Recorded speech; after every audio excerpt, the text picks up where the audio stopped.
សួស្តីបងប្អូនទាំងអស់គ្នាខ្ញុំបាទ Phanny នៅក្នុងវីដេអូនេះខ្ញុំសូមចែករំលែកទាក់ទងទៅនឹងការ upload វីដេអូរបស់ខ្ញុំទៅកាន់ page Facebook បាទរបស់ខ្ញុំគឺជាធម្មតាអ្នកទាំងអស់គ្នាតែងតែចូលមកកាន់ page ហើយយើងធ្វើការ create post តែម្ដងបាទ create post ហើយយើង select ត្រង់ចំណុច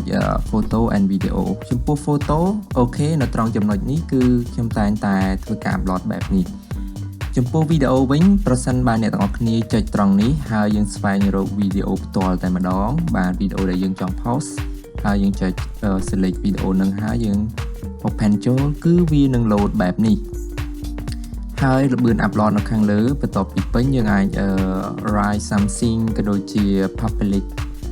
publishing option គឺយើងមានកម្រិតទាក់ទងនឹងវីដេអូរបស់យើងក៏ដូចជា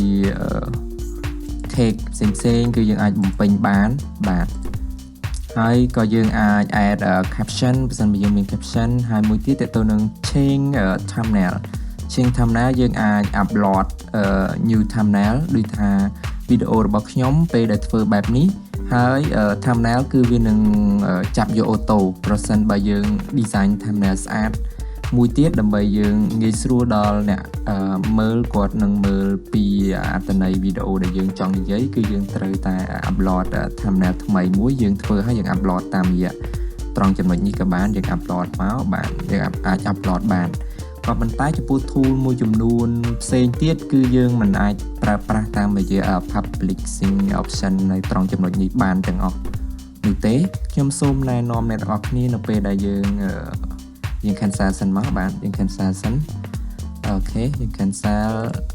ខ្ញុំសូមណែនាំអ្នកទាំងអស់គ្នាតាក់ទងទៅនឹង tool របស់ Facebook គឺកន្លែង Creator Studio គឺវាមាន tool ពេលយើង upload វីដេអូរបស់យើងគឺយើងមាន option ច្រើនដែលមានប្រយោជន៍ច្រើនជាងនឹងអ្នកទាំងអស់គ្នាអាចចូលមកកាន់ Creator Studio បានតាមរយៈ business.facebook.com Creator Studio/home នេះក៏បានឬក៏គ្រាន់តែយើងចូលមកកាន់ page Facebook របស់យើងបែបនេះហើយយើងស្វែងរកពាក្យថា publishing tool បាទចុចត្រង់នឹងមកហើយយើងចូលមកកាន់អូខេចូលមកកាន់បែបនេះហើយយើងគ្រាន់តែចុច go to Creator Studio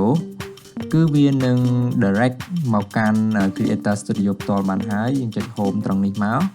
បាទហើយយើងអាច write something ក៏ដូចជាយើង add story ក៏យើងអាច add story ទៅកាន់ page របស់យើងហើយមួយទៀតដែលផ្ដោតសំខាន់ចង់និយាយនោះគឺកន្លែង upload video តែម្ដងគឺយើង click មកគឺវាសួរតាក់ទងនឹង single video ឬក៏ multi video បើយើងមានវីដេអូច្រើនយើងអាចយក multi ឬក៏យើងអាច post video across page បើយើងមានការកាន់ page ច្រើនយើង across page post មួយទៅ post បានពី page មួយឆ្លងទៅកាន់ page មួយទៀតអូខេឥឡូវខ្ញុំយក single video ជាប្រចាំថ្ងៃដែលខ្ញុំបានតែងធ្វើគឺចុច single video នេះមកហើយយើងទៅកាន់ page ទៅកាន់ជ្រើសរើសវីដេអូបាទគឺវីដេអូទី131បាទចឹងយើង open មក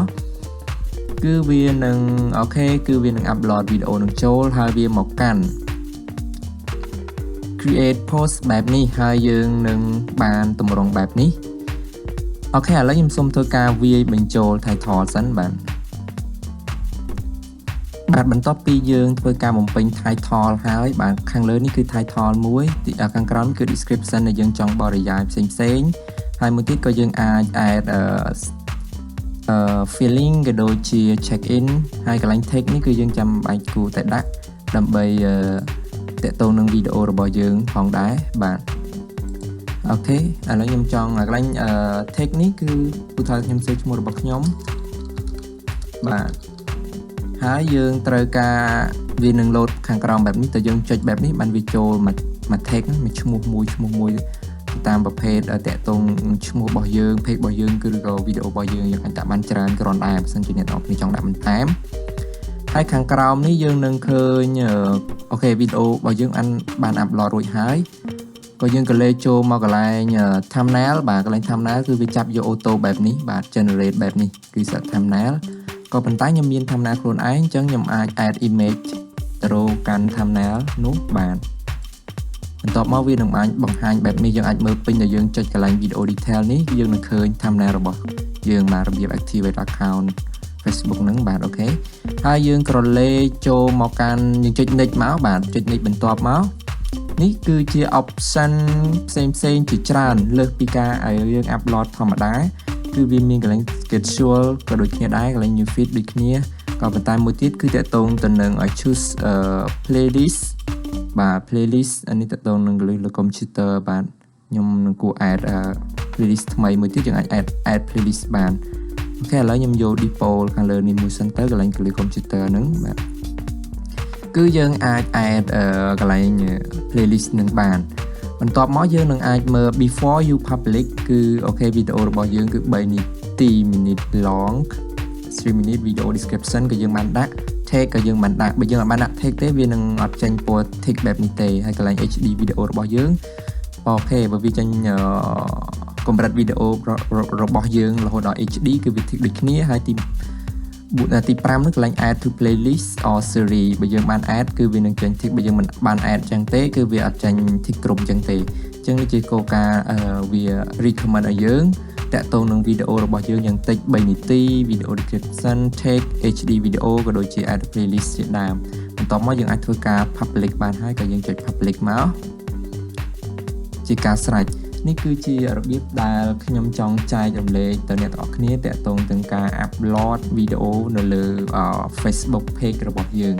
បាទគឺយើង upload បែបនេះយើងទទួលបាន feature ពេញលេញក្នុងការគ្រប់គ្រងទៅលើវីដេអូមួយរបស់យើងបានផងដែរអរគុណច្រើនសម្រាប់ការទស្សនារបស់អ្នកទាំងអស់គ្នាយើងនឹងជួបគ្នានៅវីដេអូក្រោយជាបន្តទៀតបាទសូមជម្រាបលា